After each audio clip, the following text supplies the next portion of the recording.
Petrol کا missile پھینک دیا ہے، جس کے بعد ضروریات زندگی کی ہر چیز جو غریب آدمی کے استعمال میں تھی وہ اس کی پہنچ سے دور ہوتی جا رہی ہے۔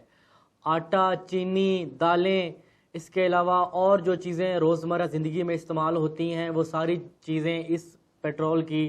قیمتیں بڑھنے کے بعد مزید مہنگی ہو گئی ہیں۔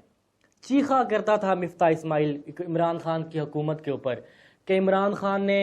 IMF کے سامنے گھٹنے ٹیک دیے ہیں اور پیٹرول جو ہے اس کو مزید مہنگا کر دیا ہے۔ 2 روپے پیٹرول بڑھتا تھا تو پورے ملک کے نیوز چینلز آسمان سر پہ اٹھا لیتے تھے چیخ چیخ کے کہ عمران خان نے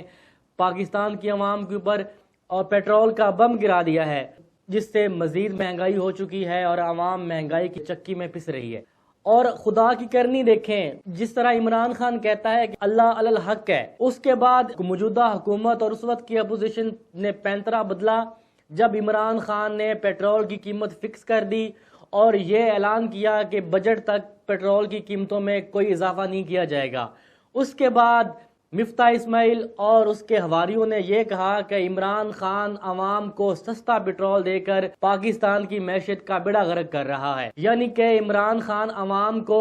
سستی چیزیں دے رہا ہے اور مہنگائی کم کر رہا ہے، یعنی کہ ان کے اس جھوٹ کی کلی کھل گئی جو وہ کہتے تھے کہ عمران خان ملک میں مہنگائی کر رہا ہے اور ملک کی جو عوام ہے اس کو مہنگائی کی چکی میں پسنا پڑ رہا ہے۔